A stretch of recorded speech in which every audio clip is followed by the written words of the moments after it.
সুপ্রিয় শ্রোতা বন্ধুরা, আসসালামু আলাইকুম। আপনারা শুনছেন অলৌকিক সত্য। আজকের রাতটা কিন্তু অন্যরকম।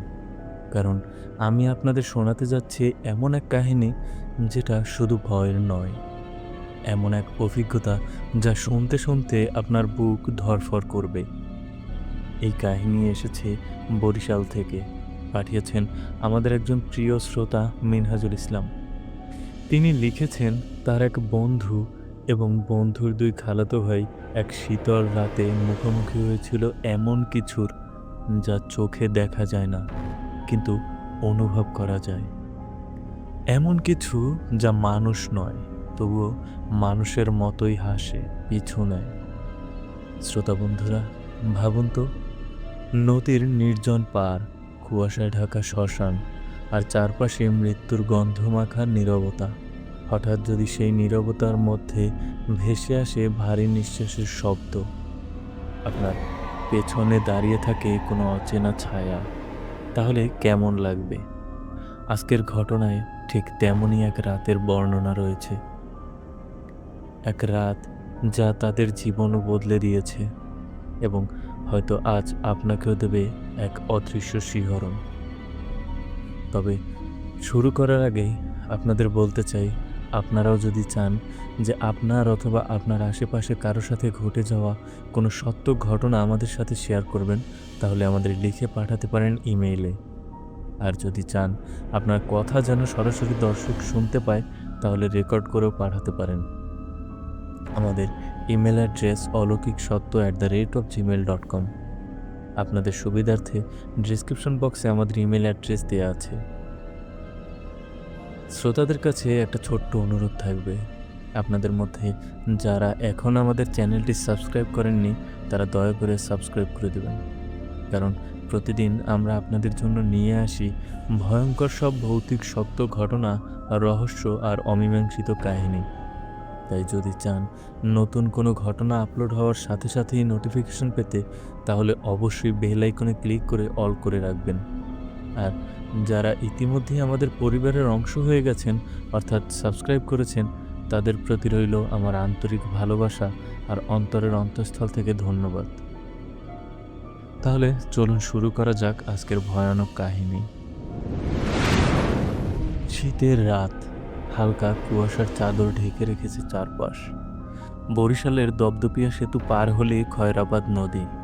নদীর পাড়টা খুব নির্জন, শুধু ঝিঝি পোকার একঘেয়ে ডাক আর নদীর কুলকুল শব্দ। এই নিরিবিলি পরিবেশে তিন খালাতো ভাই রিয়াজ, আবির আর সোহাগ তিনজন মিলে আড্ডা দিচ্ছিল। রিয়াজ ছিল সবচেয়ে বড়, একটু ভীতু আর কল্পনা বিলাসী। আবির ছিল একটু বাস্তববাদী আর যুক্তিবাদী। আর সোহাগ ছিল শান্ত প্রকৃতির, নিজের মনেই থাকতে ভালোবাসত সে।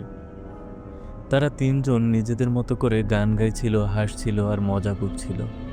সামনে বয়ে যাচ্ছে খয়রাবাদ নদী, আর মাথার ওপরে জলজলে চাঁদ।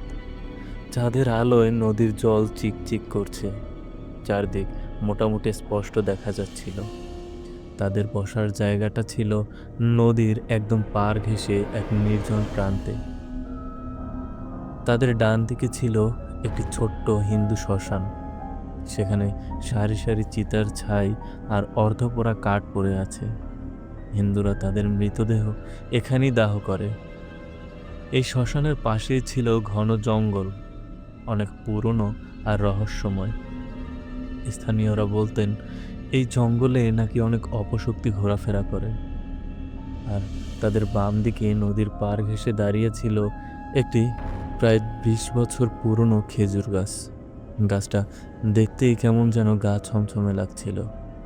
তার ডালপালাগুলো আঁকাবাঁকা হয়ে চারদিকে ছড়িয়েছিল, যেন রাতের অন্ধকারে কোনো অশুভ হাতের মতো।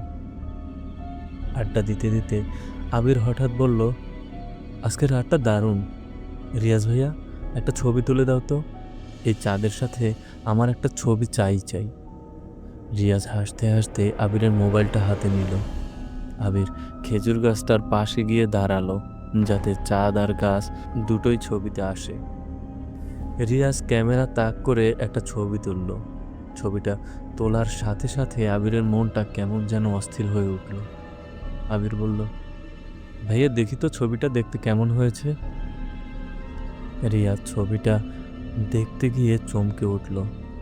ছবির মধ্যে আবিরের চেহারাটা কেমন যেন ঘোলাটে দেখাচ্ছে, আর তার ঠিক পেছনে সেই খেজুর গাছটার ডালে একটা অস্পষ্ট ছায়ামূর্তি দেখা যাচ্ছে। মনে হচ্ছে যেন কেউ আবিরের ঠিক পেছনেই দাঁড়িয়ে আছে। রিয়াজ প্রথমে ভেবেছিল ক্যামেরার সমস্যা। সে ছবিটা জুম করে দেখল, ঘোলাটে ছায়াটা যেন কোনো মানুষের অবয়ব, যার হাত দুটো লম্বা হয়ে ঝুলে আছে। রিয়াজ তাড়াতাড়ি করে আবিরকে ডেকে বলল, আবির, তোর পেছনে কেউ দাঁড়িয়ে ছিল নাকি? আবির ঘাবড়ে গিয়ে বলল, কই না তো, আমি তো একদম একা ছিলাম। সোহাগ এগিয়ে এসে ছবিটা দেখল। সোহাগের মুখটা ফ্যাকাশে হয়ে গেল। সে ফিসফিস করে বলল, ভাইয়া চলো এখান থেকে চলে যাই, আমার জায়গাটা ভালো লাগছে না। রিয়াজও ছবিটা ডিলিট করে দিল। তারা তিনজন তড়িঘড়ি করে নদীর পার থেকে উঠে রওনা দিল বাড়ির দিকে। তাদের মনে তখন একটা চাপা ভয় কাজ করছিল, কিন্তু তারা যখন হাঁটতে শুরু করলো তখন তাদের মনে হলো কেউ যেন তাদের পিছু নিয়েছে। পায়ের কোনো শব্দ নেই, শুধু একটা ভারী নিঃশ্বাসের শব্দ। তারা পেছনে ফিরে তাকালো, কিন্তু কাউকেই দেখতে পেল না।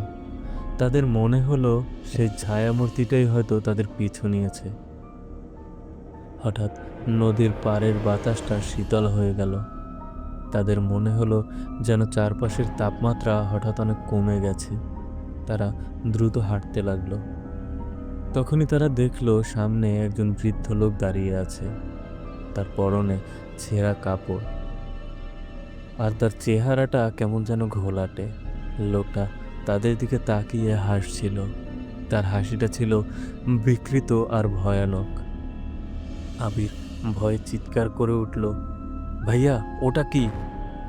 রিয়াজ বলল, ভয় পাস না, চল পালাই। তারা তিনজন দৌড়াতে শুরু করলো, কিন্তু যত জোরে তারা দৌড়াচ্ছে সেই বৃদ্ধ লোকটা তত দ্রুত তাদের সামনে চলে আসছিল। মনে হচ্ছিল সে যেন শূন্যে ভেসে আসছে। একসময় তারা দৌড়াতে দৌড়াতে সেই শ্মশানের পাশ দিয়েই যাচ্ছিল। তখন তারা দেখল সেই শ্মশানের চিতাগুলো থেকে নীল রঙের আগুন জ্বলছে, আর সেই আগুনের পাশে দাঁড়িয়ে আছে অনেকগুলো ছায়ামূর্তি। তাদের চোখে অশুভ লাল আভা। ছায়ামূর্তিগুলো তাদের দিকে হাত বাড়িয়ে ডাকছিল। তাদের সামনে ছিল সেই বৃদ্ধ লোকটা, আর পেছনে শ্মশানের ছায়ামূর্তিগুলো। তারা তিনজন যেন এক ফাঁদে পড়ে গিয়েছে। রিয়াজ, আবির আর সোহাগ একে অপরের হাত ধরে নদীর দিকে তাকালো। তাদের আর কোনো উপায় ছিল না। রিয়াজ বলল, তাড়াতাড়ি চল, নদীতে ঝাঁপ দেই। কিন্তু তাদের ঝাঁপ দেওয়ার আগেই সেই বৃদ্ধ লোকটা তাদের উপর আক্রমণ করলো। রিয়াজ, আবির আর সোহাগ তিনজনই মাটিতে পড়ে গেল। সেই ছায়ামূর্তিগুলো তাদের ঘিরে ধরল। শুরু হলো এক ভয়ঙ্কর ধস্তাধস্তি। রিয়াজ তার হাত দিয়ে সেই বৃদ্ধকে ধাক্কা দিল, কিন্তু রিয়াজেরও কেমন যেন মনে হলো বৃদ্ধর শরীরটা বরফের মতো ঠান্ডা, আর তার শরীরে কোনো মাংস ছিল না, শুধু হাড়। বৃদ্ধের আঙুলগুলো যেন সাপের মতো তাদের গলা পেঁচিয়ে ধরেছে। আবির চিৎকার করছে। সোহাগ তখন মাটির দিকে তাকিয়ে দেখল মাটিতে একটা গাছের শেকড় উঠে আছে। সে কোনোভাবে সেই শেকড়টা তুলে বৃদ্ধের দিকে ছুঁড়ে মারল। শেকড়টা বৃদ্ধের গায়ে লাগতেই সে একটা বিকৃত শব্দ করে কিছুটা পিছিয়ে গেল। রিয়াজ এই সুযোগে উঠে দাঁড়ালো। সে আবির আর সোহাগকে টেনে তুলল। তিনজনের শরীরে তখন কাদা মাখা। শ্মশানের ছায়ামূর্তিগুলো তাদের কাছে আসছিল, আর তাদের মুখে ছিল বীভৎস হাসি। রিয়াজ দেখল সেই ছায়ামূর্তিগুলো যেন ধীরে ধীরে তাদের দিকেই এগোচ্ছে। তখনই রিয়াজ দেখতে পেল নদীর পাড়ে একটা ছোট্ট নৌকা বাঁধা আছে। রিয়াজ চিৎকার করে বলল, আবির, সোহাগ, তাড়াতাড়ি নৌকায় চল।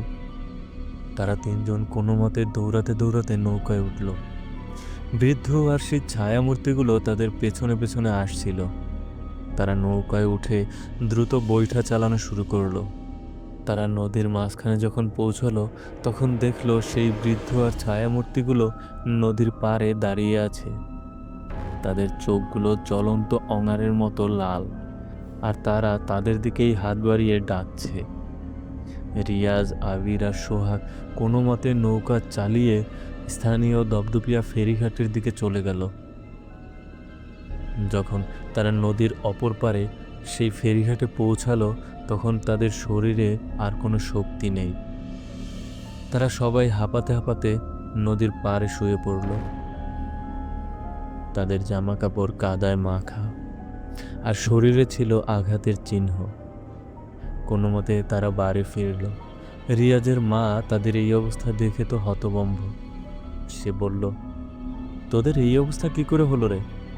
আর তোদের ফোন দিচ্ছি সেই সন্ধ্যা থেকে, তোদের সবার ফোন বন্ধ কেন? রিয়াজ, আবির, সোহাগ আর কোনো কথা বলতে পারছিল না। তাদের চোখ থেকে শুধু পানি পড়ছিল। রিয়াজ শুধু ফিসফিস করে বলল, মা, আমরা কোনো মতে বেঁচে ফিরেছি।